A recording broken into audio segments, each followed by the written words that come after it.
Eu quero pedir para você abrir sua Bíblia comigo em Gênesis 33.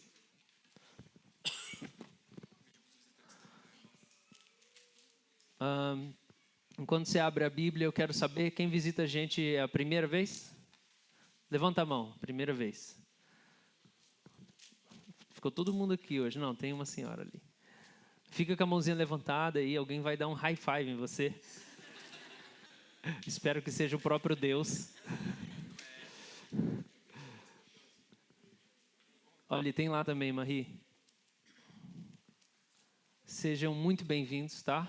Muito bem-vindos mesmo. Tem muito visitante. Nesse mês que eu tô fora, eu já não conheço metade da igreja mais. E eu não sei nem se alguém vai saber quem eu sou quando eu voltar. Não, mas tá tudo certo. Eu já trabalhei demais nessa igreja aqui. Eu quero, Bruno, por favor.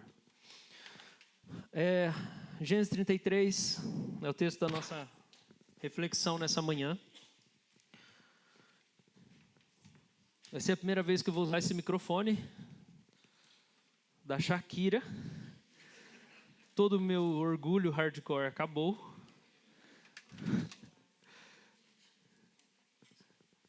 Mas Jesus salvou a gente para amarelar a gente mesmo. Então faz parte do processo a gente ir diminuindo e ele crescendo.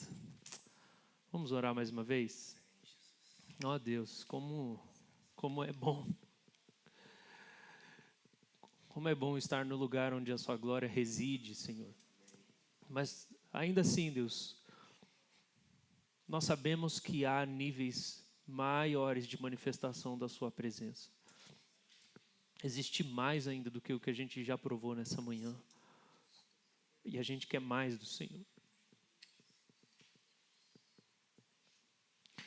Te amar é a melhor coisa, Senhor, que a gente pode fazer. E nós queremos te amar bem. E nós queremos amar bem as pessoas também, Senhor. Então, por favor, se revela para nós nessa manhã, eu te peço.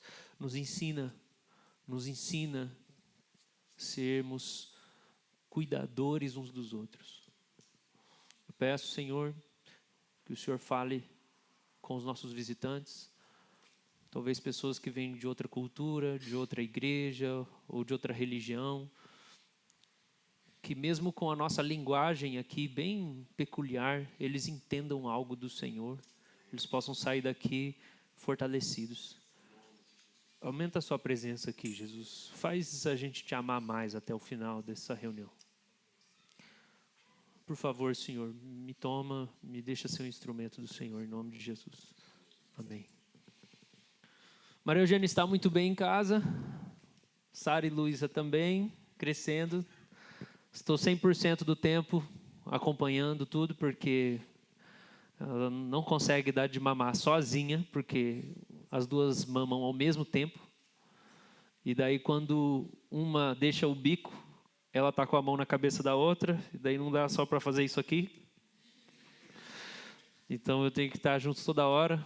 E tem sido interessante não conseguir fazer nada por mais de 15 minutos. Porque alguém vai chorar ou vai sair do bico ou alguma coisa vai acontecer. E não dormir mais de 3 horas seguidas. Mas tem sido maravilhoso.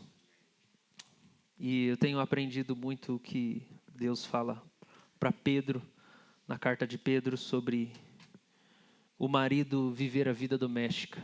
E tem sido tempo disso. Minha missão em casa é deixar a pia limpa, tirar o lixo, cama arrumada, ajudar em todos os momentos do mamar, pôr para rotar. E eu falei para o Samuel, o pessoal falou assim, não, eu vou tirar a licença e tal, eu vou começar a escrever um livro.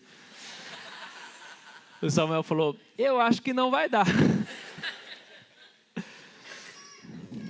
Nem devocional, irmãos. Devocional é liga o louvor lá e vai cantando. Mas Deus fez a gente para isso também. Tá tudo certo. Gênesis 33, vamos lá, diz assim: quando Jacó ergueu os olhos, viu que Esaú se aproximava e com ele 400 homens. Então repartiu os filhos entre Lia, Raquel e as 2 servas. Pôs as servas e seus filhos à frente, Lia e seus filhos atrás deles, e Raquel e José por último. E ele mesmo, adiantando-se, prostrou-se em terra 7 vezes, até aproximar-se de seu irmão. Então Esaú correu ao encontro dele, o abraçou, pôs os braços em volta do pescoço dele, o beijou e choraram. Daí, levantando os olhos, Esaú viu as mulheres, os meninos, e disse: quem são esses que estão com você? E Jacó respondeu: os filhos com que Deus agraciou este seu servo. Então se aproximaram as servas, elas e seus filhos, e se prostraram. Chegaram também Lia, seus filhos, e se prostraram. E por último chegaram José, Raquel, e se prostraram. Esaú perguntou: qual é o seu propósito com todos esses grupos que encontrei? E Jacó respondeu: é para obter favor na presença do meu senhor. Então Esaú disse: eu tenho muitos bens, meu irmão, guarde o que você tem. Mas Jacó insistiu: não recuse. Se alcancei favor na sua presença, peço que aceite o meu presente, porque ver o seu rosto é como contemplar o semblante de Deus, e você me acolheu tão bem. Portanto, aceite o meu presente que eu lhe trouxe, porque Deus tem sido generoso para comigo e tenho fartura. Insistiu com ele, até que o aceitou. Então Esaú disse: vamos partir e seguir viagem, eu irei à sua frente. Porém Jacó lhe disse: meu senhor sabe que esses meninos são fracos, e tenho comigo ovelhas e vacas de leite.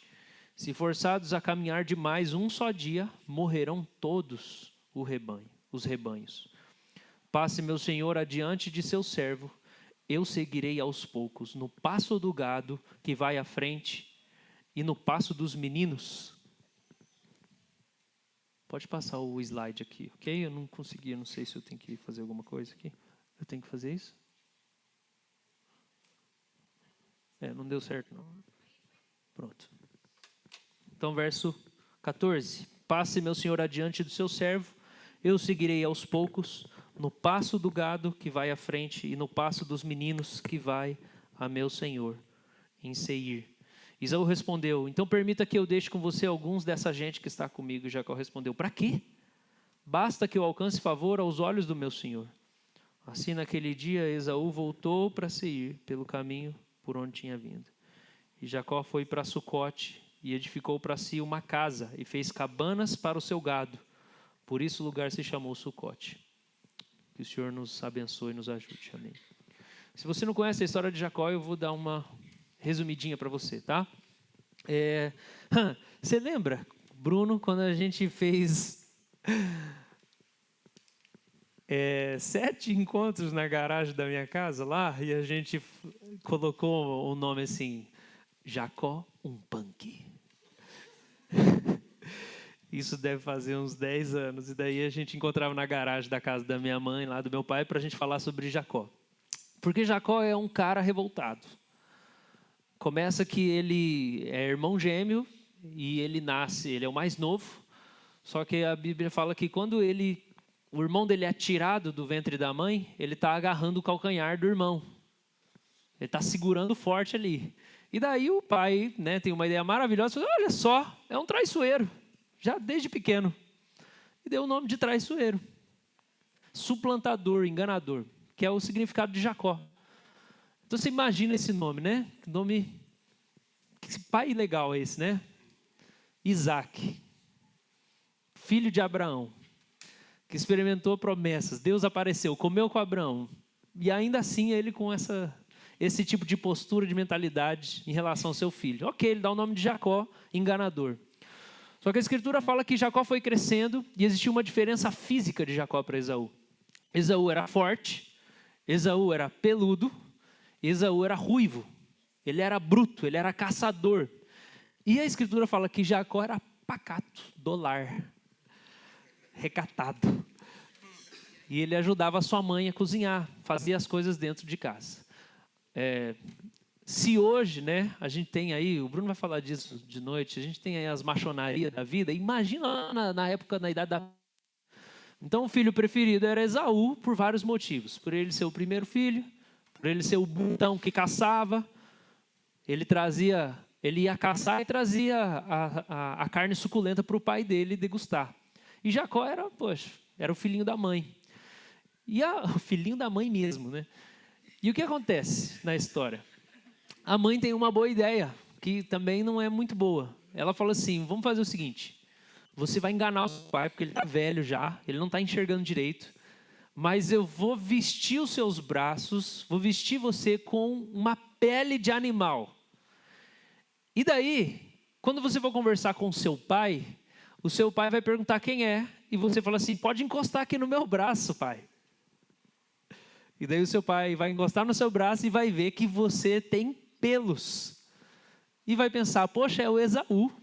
A voz é de Jacó, mas o braço a pele é de Esaú. Gente, quem é essa pessoa? Que se você encostar num carneiro, você vai achar que é o braço de gente. Tem os meninos lobo do México lá, vocês já ouviram falar? Que nasce tudo assim. De Esaú era peludo, ruivo, inclusive esses se tornam os nomes dele. Edom diz respeito ao nome dele, Seir também. O Edom diz respeito não só ao vermelho dele ser ruivo, mas o vermelho do prato de lentilhas. O que acontece é, então Jacó vai lá, ele acha que é o irmão dele, ele fala assim, então pai, eu sou o seu filho mais velho, me abençoa, me dá parte da herança. E é uma bênção espiritual, é uma bênção de prosperidade. Tudo vai dar certo na sua vida, você vai prosperar. É uma bênção espiritual reservada. Então, Isaac abençoa Jacó, enquanto o irmão dele está o quê? Caçando. Quando o irmão dele volta da caça, prepara a comida e vai levar para o pai. Fala assim, pai, eu vim aqui, me abençoa. O pai fala para Esaú, mas eu já te abençoei. E daí Esaú começa a chorar. Como assim você me abençoou? Sou eu, pai, seu filho. Não sobrou nenhuma bênção para mim. É muito triste essa parte. Eu sempre choro quando eu leio. Porque ele chora. Ele está desesperado. Não sobrou nada para mim. E o pai fala assim, você vai morar nos desertos e você vai servir o seu irmão. É a única coisa que sobrou.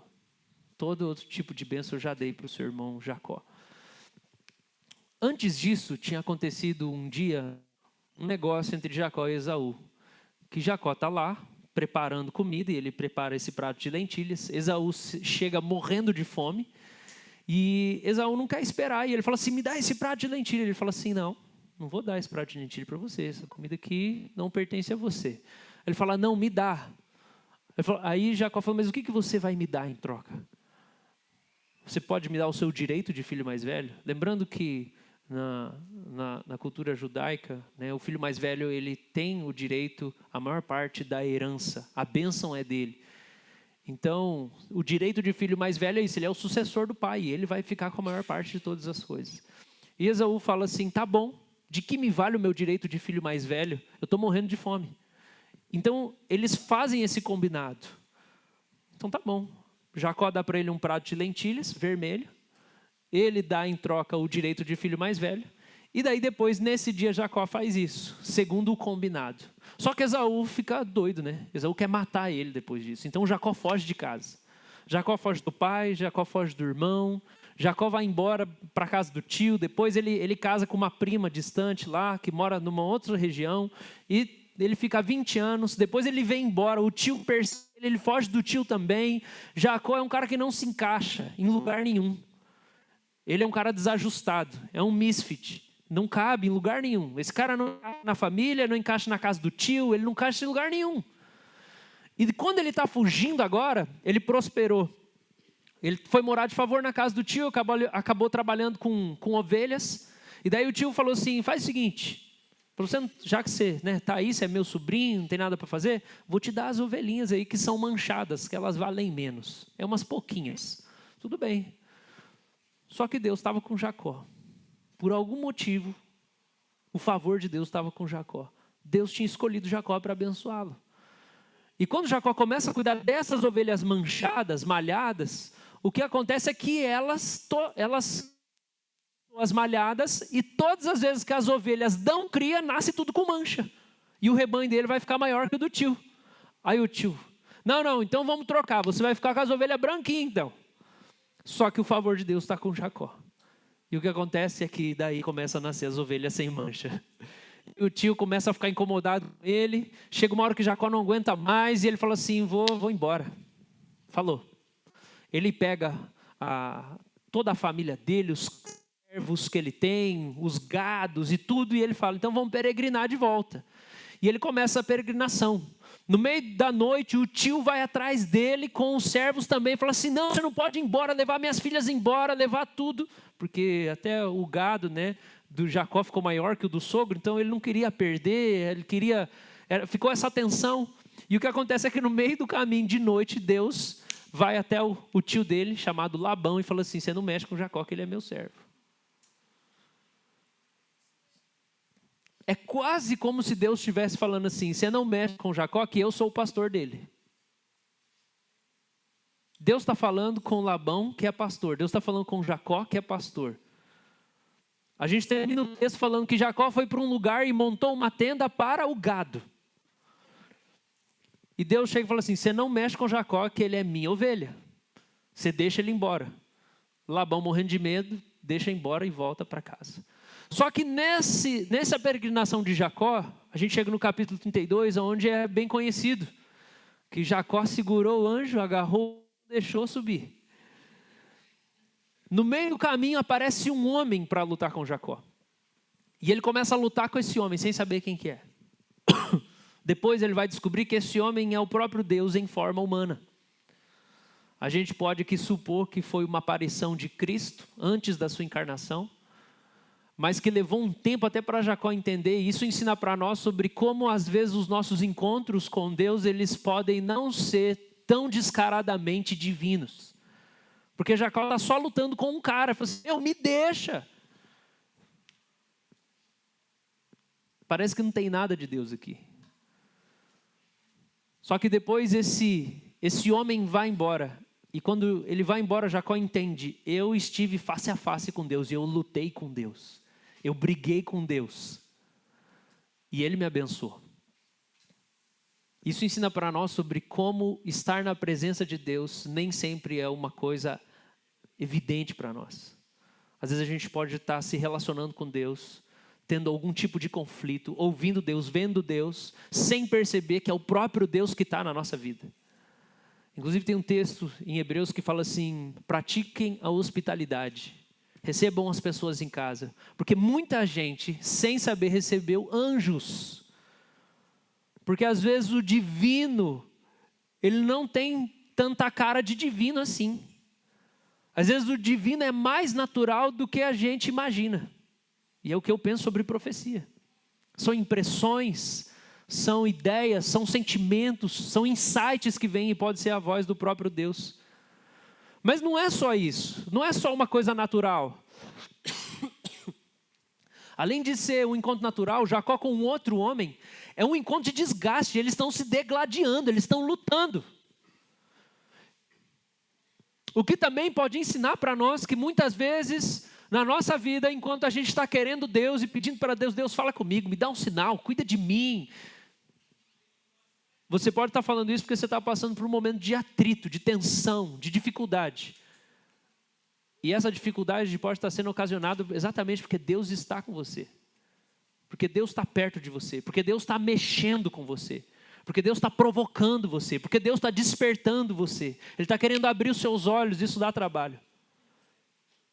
O fato é que no fim, Jacó falou assim, esse lugar aqui, onde eu passei e lutei com esse homem, ele vai chamar Peniel, que significa face de Deus, ou presença de Deus, porque eu lutei com Deus aqui nesse lugar. Se a gente olhar para a nossa história, a gente pode dizer que houveram momentos em que a gente lutou com Deus. Você consegue lembrar disso? Tem momento na sua vida que você lutou com Deus e isso ficou marcado para você? Aquele dia, quando eu morava naquela casa, quando eu estava naquele feriado, naquela situação, eu lutei com Deus. Aquilo é o Peniel para mim. Jacó luta com Deus, sai, e logo depois dessa luta, o que acontece, gente? Ele vai encontrar Esaú. E Esaú é esse irmão parrudo, peludo, grande, caçador, e ele é o cara pacato.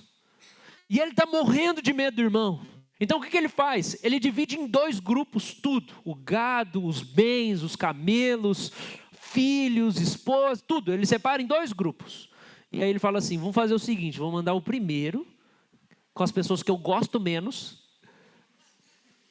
É nítido isso no texto. Primeiro com as pessoas que eu gosto, os filhos que eu gosto menos, as mulheres que eu gosto menos, os criados que eu gosto menos, as vacas que eu gosto menos, eu vou mandar primeiro. Se o meu irmão matar todo mundo, então eu já sei que daí só vão correr com esse aqui que eu gosto mais. Jacó faz isso. Só que Esaú, quando recebe essas bênçãos de Jacó,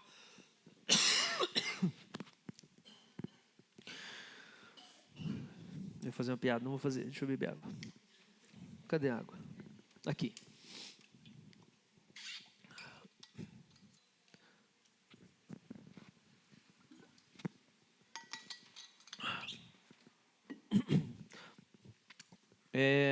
Quando Esaú recebe essas porções, o que acontece é que ele não está irado, ele não quer matar Jacó, ele não quer fazer nada de mal. Então Jacó vai, logo depois desse primeiro grupo, e junto com o segundo grupo, ele encontra o seu irmão, e a gente chega nessa parte aqui em que a gente acabou de ler.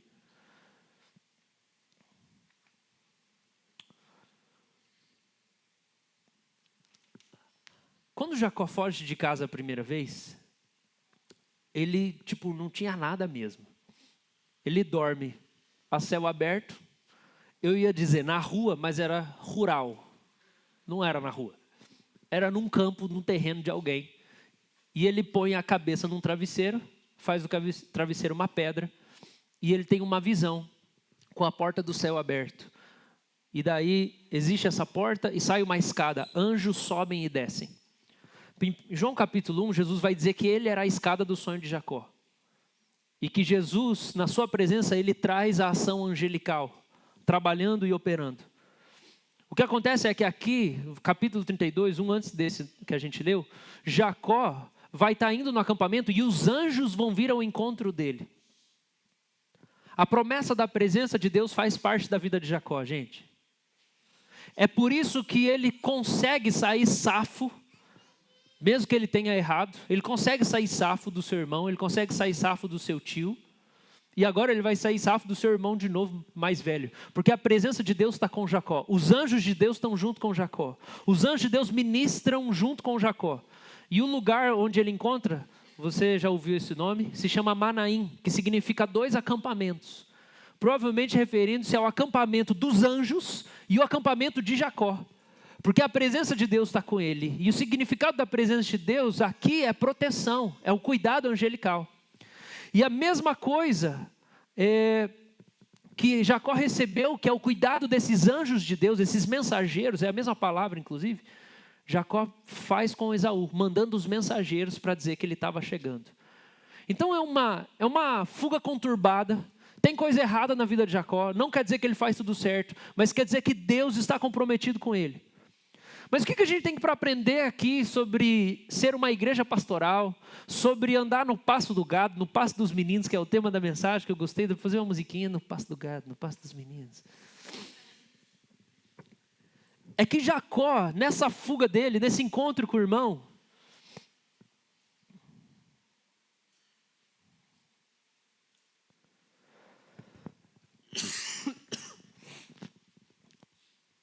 a gente precisa entender 2 coisas. Primeiro, que Jacó é o irmão que tem uma aliança com Deus e Esaú não tem.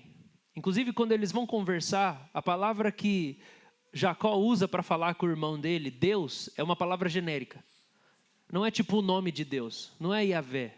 Não é tipo assim, se eu for falar com você, sobre Deus eu vou falar o Senhor, o Espírito, Jesus falou comigo. Se você não for um irmão em Cristo, se você não conhece nada da fé, eu não vou falar assim, o Espírito. O Espírito Santo falou comigo. Pessoa, hã? O Senhor, que Senhor? Tinha um cara aqui, velho. Então Jacó usa uma palavra genérica para falar de Deus. E quando ele encontra com Esaú, é uma conversa muito delicada, esse papo deles. Primeiro porque Jacó faz questão de, taticamente, usar uma palavra nesse papo que eles têm, para falar sobre o favor que Esaú deveria dar para ele. Ele encontra E quando ele encontra, ele pede para ele assim, por favor, verso 10, não recuse, se eu alcancei favor na sua presença. Essa palavra não é muito usual. A palavra ali deveria ser bênção, me abençoa. Talvez um pouco perto do que a gente fazia quando encontrava o vô, a avó. Lembra? Benção, vô. Eu fazia isso com a minha avó. Eu não sei se isso era costume de católico, costume de antigamente, mas eu falava, a benção, vô, Deus te abençoe, meu filho. Jacó está chegando como um vassalo, como um servo, ele se humilha, ele se prostra 7 vezes, é uma coisa que um servo faz cerimonialmente diante de um senhor que é dono, numa cerimônia. Ele chega, ele se prostra para dizer assim, eu reconheço que eu sou inferior a você. Ele está se humilhando, depois de ter feito tudo que ele fez 20 anos atrás, ele se humilha. E ele fala assim, por favor, me abençoa. Só que, gente, ele foi específico na palavra. Por quê? Porque a palavra que deveria ter sido usada é bênção, mas ele usa favor. Sabe por quê, gente? Porque se ele falar de bênção, ele vai estar entrando naquele assunto lá de trás. Você já teve uma conversa com alguém que você não queria lembrar outra coisa na conversa? Você está conversando, mas você não queria lembrar. Jacó é assim, se eu alcancei favor diante de você... Então Jacó é outra pessoa 20 anos depois. Jacó é humilde. Jacó reconhece que o seu irmão tem um lugar de honra, de ser irmão mais velho, como o Senhor. Jacó pede esse favor, mas ele não quer relembrar coisas do passado. E o seu irmão também, de alguma maneira, que o autor de Gênesis não deixa claro para nós o que aconteceu nesses 20 anos com Esaú, mas Esaú está com o coração enternecido, o coração dele está aberto. Ele chega, ele encontra Jacó, e o texto fala de 7 verbos, no verso 4. Correu, encontrou, abraçou, pôs os braços e beijou, e eles choraram. Gente, isso aqui é muito emocionante. Me lembra de José encontrando os seus irmãos, quando está lá no Egito. O texto fala que todo mundo começa a chorar, e eu leio e começo a chorar também. E o verso 4 fala que foram 7 ações que Esaú fez. Isso contrasta com 7 ações de quando ele vende o direito dele de primogenitura lá atrás. Irmãos, de alguma maneira misteriosa que a gente não consegue explicar, Jacó tem o favor do seu maior inimigo, daquele que queria matá-lo. Agora, quando Jacó sai do vale de ter lutado com o próprio Deus, ele muda de nome. Deus muda o nome dele. Qual que é o nome que ele recebe? Israel, que significa lutaste com Deus e com os homens e prevaleceste. De alguma maneira, o fato de Jacó ter lutado com Deus fez com que Deus favorecesse ele. E favorecesse ele diante, não só nessa relação vertical, mas diante das pessoas, do próprio inimigo dele. Deus fez um negocinho no coração de Esaú lá. Essa luta aqui de Jacó com Deus mudou o coração do inimigo dele. E ele recebe ele muito bem. E o que acontece é que Esaú faz um convite para ele. Verso de número 13, 12. Esaú falou assim, vamos seguir viagem, eu vou na sua frente. E Jacó disse, meu senhor, sabe que esses meninos são fracos, eu tenho ovelhas e vacas de leite. Se forçados a caminhar demais, em um só dia morrerão todos os rebanhos. Vai adiante, eu vou seguir aos poucos no passo do gado, que vai na frente, e no passo dos meninos, até chegar ao Senhor em Seir. Ok. Igreja pastoral. Jacó é um pastor. Jacó é um pastor de ovelhas. Jacó é alguém que tem as suas vacas, tem os seus cordeiros, tem o seu rebanho e é cuidadoso com o seu rebanho. E ele passou fazendo isso nos últimos 20 anos da sua vida. Ele vai ser o primeiro que vai sinalizar que Deus é o nosso pastor. Antes de Davi no Salmo 23. Jacó vai ser alguém que vai sinalizar isso, um dos primeiros que vai trazer essa figura para nós. Por quê? Por causa da cautela que ele tem. Hoje em dia a gente tem, você já viu aqueles negócios de curso de inglês? Fale fluentemente inglês em 1 mês. Aprenda, sei lá, qualquer coisa, em 1 mês. Não dá certo, não existe. Nosso tempo hoje fala muito sobre pressa, sobre a gente correr. E eu acho que a gente às vezes é tentado com isso, né? A gente é tentado a pensar, a gente precisa ir rápido, a gente precisa correr, não pode perder tempo na nossa vida. Eu queria ter casado com 21, eu lembro quando adolescente eu falava, com 21 eu vou casar, com 23 eu vou ter filho. Fechou. Casei com 29, estou virando pai com 32, já dá dor nas costas.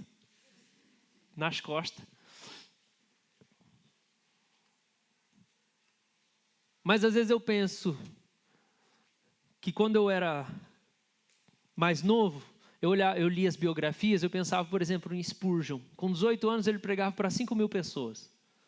Eu pensava, Senhor, nós estamos aqui com 120. Mas Cristo esperou os 30 para começar a pregar.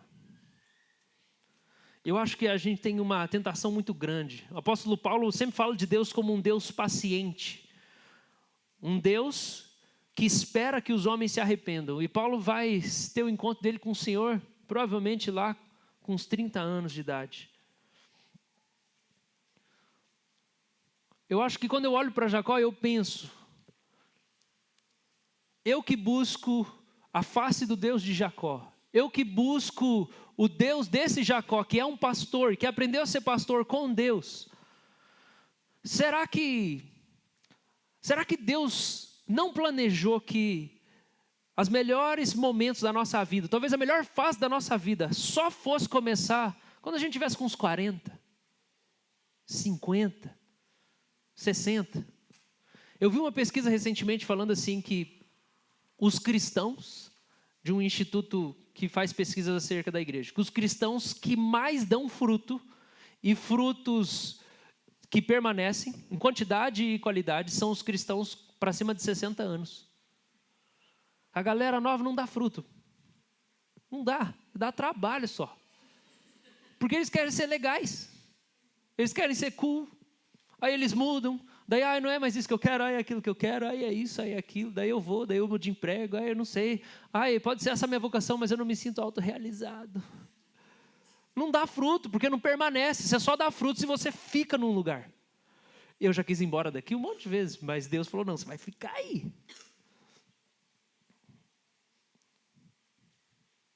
E se a gente pensasse a nossa caminhada com o Senhor nessa perspectiva, de pensar assim, não, eu preciso aproveitar, ao invés de pensar desse jeito, eu preciso aproveitar minha juventude, porque daí eu tenho energia, porque daí eu tenho força, eu tenho ânimo, eu tenho vivacidade, eu tenho um monte de coisa, eu posso fazer acontecer.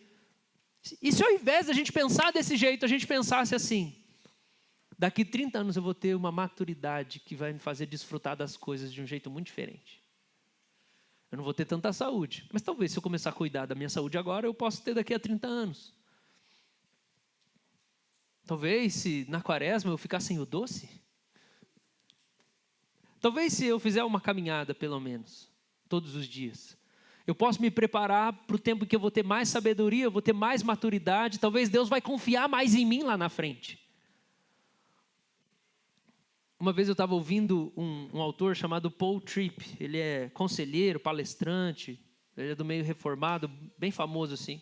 E ele estava falando, acho que lá em São Paulo, a gente foi ver o Tim Keller falar, e ele estava dizendo assim que ele tinha no último ano tido um monte de problema de rim e tal, uns negócios lá sério, que a produtividade dele caiu em metade, que ele escrevia livro igual água e tudo mais, e que daí ele estava perguntando para Deus, por quê? Agora que está tudo parecendo assim que vai dar certo, eu estou conseguindo produzir, eu tenho as editoras aqui, eu tenho convite de palestra para fazer tudo, por que agora vem essa doença e eu não consigo? E já pedi para ser curado um monte de vezes, estou fazendo tratamento, não consigo sarar. E daí ele falou, eu não sei. Na minha lógica parece que quando eu estou melhor, que eu poderia dar mais para Deus, que eu poderia servir mais as pessoas, parece que Deus não quer. Mas eu sei que Deus sabe o que Ele está fazendo. Eu ouvi também uma entrevista com o profeta Paul Cain, falando que ele estava com seus 60 anos, ele morreu com 70. Ele falando assim, que nesses últimos dos 50, 60 anos, que ele estava sentindo que o amor dele pelo Senhor, o zelo dele pelo Senhor, a paixão dele pelo Senhor, e o poder com que Deus estava usando ele com sinais e maravilhas era tão grande, que ele só tinha provado isso quando ele tinha os seus 18 até uns 23 anos. E ele estava falando: Deus, por que que o Senhor não me deu tudo isso que eu estou tendo agora lá atrás? Por que que isso não durou? Parece que diminuiu nos 20, 30, 40 anos. Por que, Deus? Poxa, eu tinha tanto mais vitalidade, agora eu estou velho. E daí ele disse que Deus falou para ele assim: você tinha vitalidade, mas você não tinha cabeça. Você não tinha condição de lidar, de administrar a prosperidade, a bênção, o favor que eu tinha para você. E eu acho que quando a gente olha para Jacó, a gente pode pensar nisso: poxa, né? O cara só vai encontrar Deus mesmo lá com seus 40, 45. Ele só vai se reconciliar com o seu irmão lá com os seus 45. Ele só vai ter esse favor de Deus e dos homens nos 40, 45 anos de idade. Para alguns aqui já passou, mas para a maioria não chegou ainda.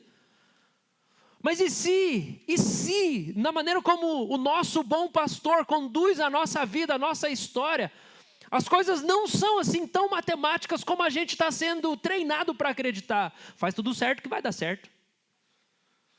Clube das 5 da manhã. Acorda às 5, corre, come ervas frescas do capim da frente da sua casa, sem agrotóxico.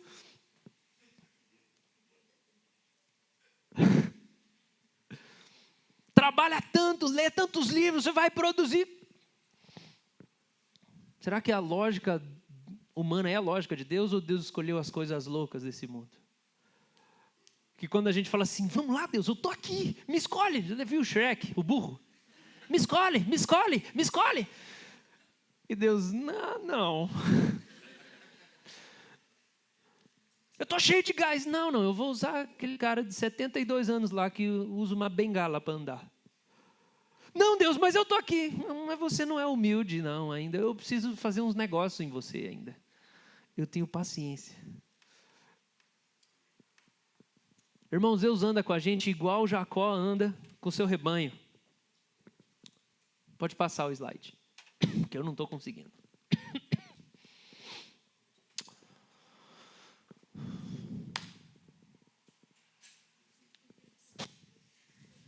Isso.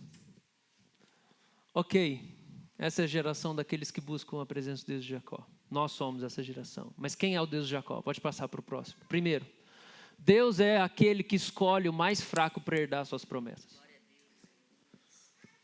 Gente, a história de Jacó é o fundamento para a doutrina da eleição. Antes de os gêmeos haverem nascido, Deus tinha já escolhido o mais fraco, o mais novo, e falou: é dele que vai ser a bênção. Não é do mais forte. Romanos 9, não depende de quem corre, não depende de quem quer, depende de Deus usar a misericórdia. Quem é o Deus de Jacó? Quem é o pastor de Jacó que ensina ele a ser pastor? Está aqui nesse texto. Como é que Jacó funciona? Falei assim: meu irmão, eu tenho umas vacas leiteiras aqui. Entendeu? Esaú tem 400 guerreiros. Você nunca ouviu falar porque depois dele vieram os 300 de Esparta. Mas antes tinha os 400 de Esaú. Peludo, fedido, bruto. Aú. Aí ele chega assim: vamos lá, Jacó, vamos que nós vamos junto, escoltando vocês. Jacó tem um pastor, gente.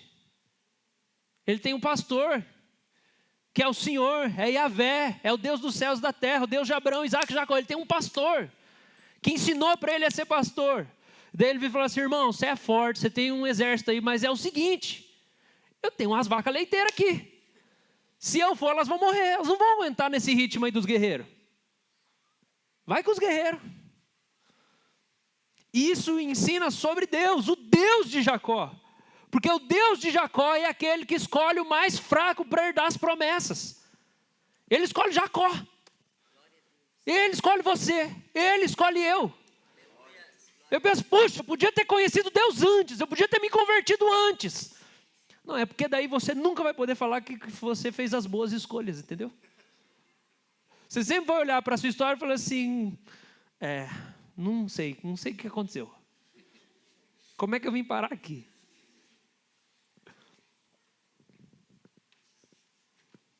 Então isso ensina para nós sobre ser pastoral, viu, gente? Ser uma igreja pastoral é a gente aprender a olhar para os mais fracos que estão perto de nós, ao invés de escolher aqueles que podem produzir mais. Deixa eu dizer uma coisa legal dos mais fracos. Se você escolhe andar com os mais fracos, ser amigo do mais fraco, escutar o mais fraco, ele vai amar você. Você vai desenvolver uma relação de afeto, de carinho, de amizade.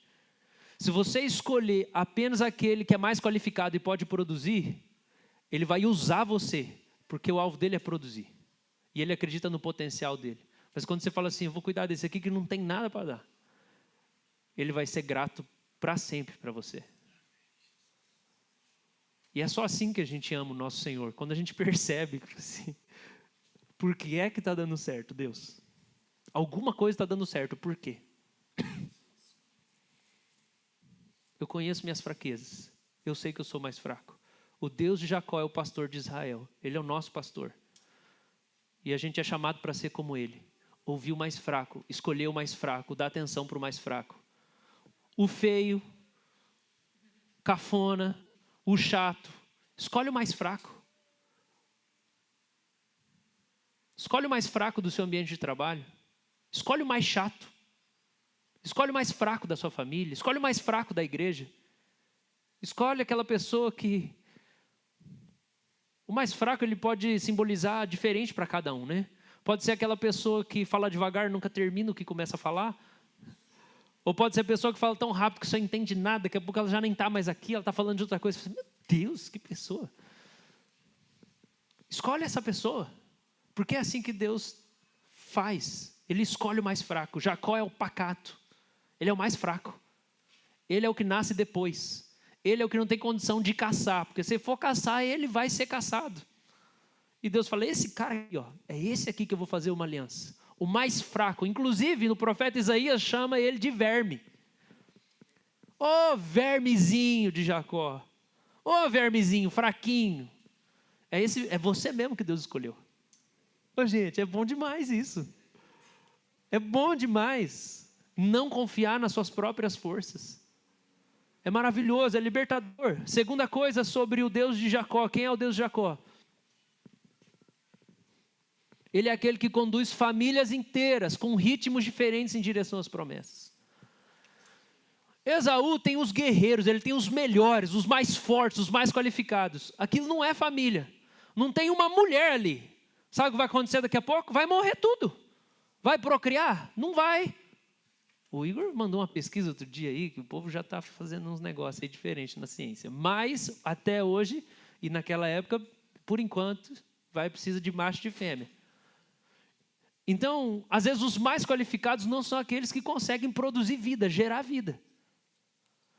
E eu acho que isso fala para nós sobre uma grande tentação que a gente vive hoje na vida da igreja, que é o ativismo.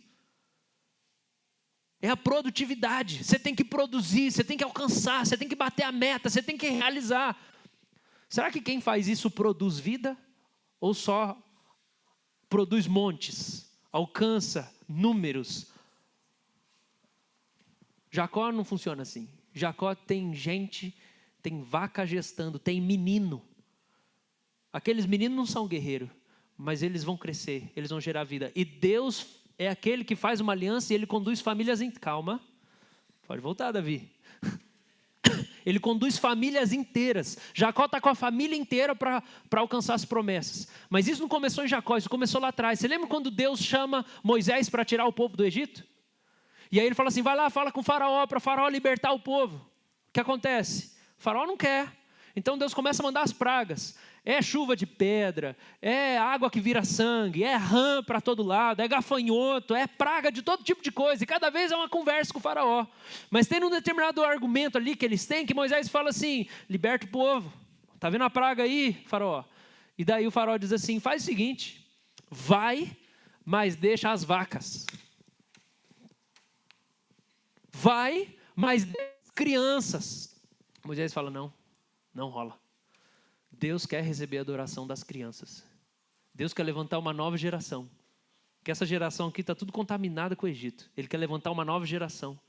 E Ele quer que a gente ofereça para Ele sacrifício. Eu não vou deixar as vacas, eu não vou deixar as crianças, eu não vou deixar os mais fracos para trás. Irmãos, essa é a tentação de Faraó, essa é a tentação da Babilônia, essa é a tentação do anticristo. Vamos deixar os mais fracos. Acabou a bateria? Não? Tudo certo. É uma intervenção alienígena. Essa é a tentação da Babilônia. Vamos deixar os mais fracos para trás. Mas o Deus de Jacó não deixa. Ele fala assim, não, eu quero que famílias inteiras herdem a promessa. Então nós vamos pegar todo mundo. Lembra que a Páscoa foi instituída aí. E existem orientações específicas para a Páscoa. E qual era uma das orientações? Era que você vai comer o carneiro, você vai fazer ele, na hora que for comer, o seu filho vai perguntar, mas que negócio é esse, pai? Por que esse carneiro? Por que esse pão sem fermento aqui? Por que essas ervas amargas? Por que esse cardápio que você montou? Você vai explicar para ele. Porque Deus fez uma aliança com a gente. Então Deus, quando Ele olha para a igreja, quando Ele olha para a família, para os filhos dele, Ele vê os mais fortes, que têm mais disposição, mais ânimo, mais zelo, mas Ele vê os mais fracos. Os mais indispostos, o com menos vontade, aquele que no dia da assembleia escolhe viajar.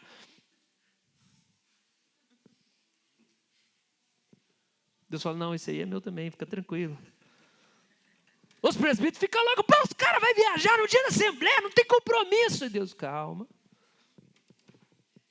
Eles ainda são os mais fracos no compromisso, mas eu vou conduzir eles nas promessas também. Então, por isso, você precisa aprender a andar no passo do gado, no passo dos meninos. A herança é para eles também, a promessa é para eles também, o avivamento é para eles também. Vocês não lembram no passado? Quem estava aqui ano passado? Deus deu para nós a realização de um sonho que a gente tinha. Fomos lá, fizemos a escola ministerial, passamos um mês, eu e minha esposa, voltamos para cá, e a gente viu o céu abrir. Nossos cultos iam até 1h da tarde. O povo não queria ir embora. Todo culto, alguém se convertia por meio de uma palavra profética. O Mica, sei quem lembra do Mica caindo aqui? Igual aquele vídeo do cara que pega na pederneira lá. O Espírito caiu no povo, o povo caiu e chorou. Deus abriu o céu sobre nós. Até aquele momento, a gente tinha aí umas 15 pessoas na igreja assim, eu não sei se isso é de Deus. O Espírito Santo não faz essas coisas, isso é carnal, é manipulação. Até na hora, ainda você está tudo certo, irmão, tudo bem, só continua vindo na igreja. Você pode achar, mas na hora que o Senhor pega, irmão, aí não tem jeito, entendeu? Na hora que Deus acorda a irmã de madrugada para interceder, daí não tem jeito. Na hora que recebe uma palavra, na hora que você peça, peraí, foi diferente, opa, nunca provei isso aqui antes. A promessa é para todo mundo. A gente tem que ter espaço para quem está mais devagar. Por quê? Porque tem área da nossa vida que nós estamos mais devagar. Então Deus é o pastor que conduz uma família inteira com gente de ritmo diferente para as promessas. Então a gente precisa ter paciência. Último slide. Deus é aquele que pastoreia segundo a capacidade e a necessidade dos seus filhos.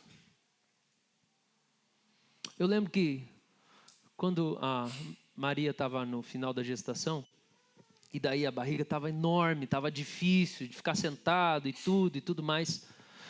Eu lembro o Senhor me ministrar e falar comigo assim, ela não precisa ir rápido, em nada. E daí assim, tipo, vamos atravessar a rua.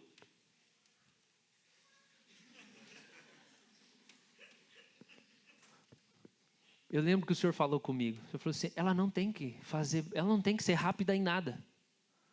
Porque ela está gerando vida. Ela não tem que ser útil para nada. Ela está gerando vida. Quem está gerando vida precisa andar devagar. Irmãos, isso se aplica para nós na vida da igreja. A gente não tem que ter pressa com quem está ao nosso redor na caminhada. A gente não tem que ter pressa. Pode ser intelectualmente. Poxa, eu falo, fulano, lê. E o cara não lê. Nunca lê um livro. Está tudo bem, vai devagar. Pode ser que o Senhor esteja trabalhando alguma coisa dentro dessa pessoa. E espiritualmente, você olha e vê assim, meu Deus, essa pessoa nunca vai buscar Deus, nunca vai fazer devocional, nunca vai fazer nada, não vai acordar, não vai mudar. Ou dentro do casamento, essa pessoa nunca vai mudar a postura, não vai ser um marido mais assim, tem que fazer as coisas. Eu sei, gente.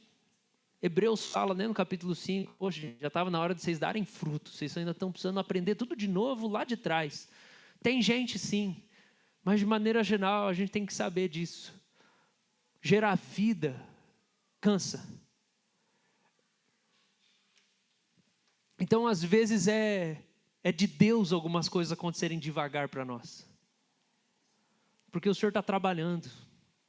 E o que acontece quando alguém que está gerando vida faz esforço demais? Pode ocasionar aborto. Se a gente pressiona demais, a gente pode abortar processos na vida das pessoas. Por quê? Porque elas estão elaborando, elas estão digerindo, elas estão mastigando, elas estão assim, começando a pela primeira vez na vida pensar na sua vida sentimental à luz da palavra de Deus. E não vai de 0 a 100 em 3 segundos. É igual a moto que você quer ter. Vai devagar.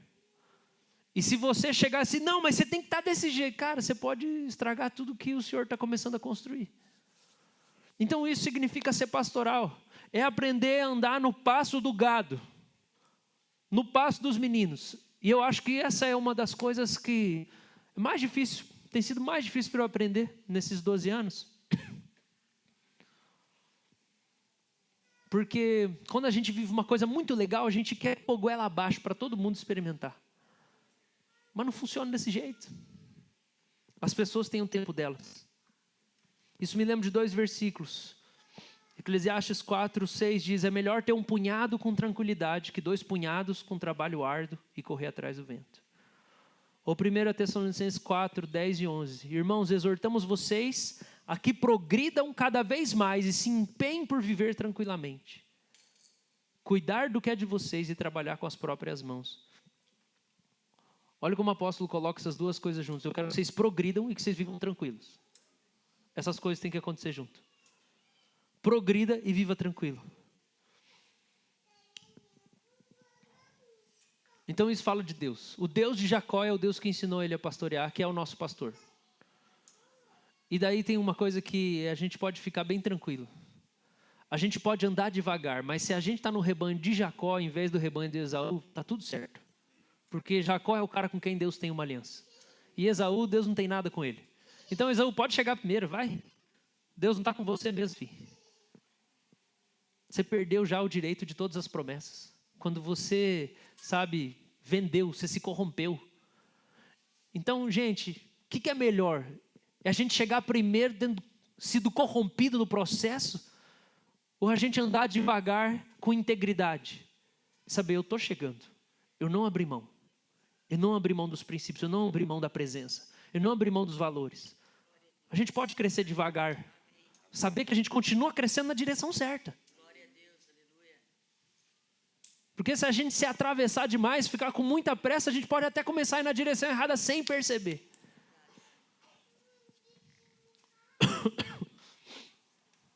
Então assim, eu queria que a gente desse atenção para isso. Talvez você precisa pegar mais leve com você mesmo. Talvez você precisa pegar mais leve com você. Talvez você está muito ansioso. Talvez você está se cobrando demais de uma coisa que não é a sua cobrança que vai alcançar. E essa palavra que Jacó usa, eu vou seguir aos poucos. É a mesma palavra do Salmo 23. Guia-me. Guia-me às águas de descanso. É a mesma palavra hebraica. Essa palavra aparece poucas vezes no Antigo Testamento. Então a gente está falando do bom pastor que guia ao descanso, guia as veredas, guia para o pasto verdejante. Você vai comendo no caminho.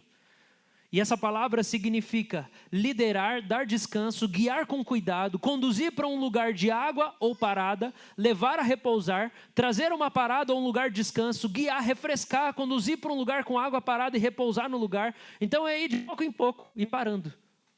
De pouco em pouco. Progride um pouquinho e para um pouquinho. Progride um pouquinho e para. Estava falando para o irmão essa semana, né? Às vezes a gente queria que a nossa vida de oração fosse assim.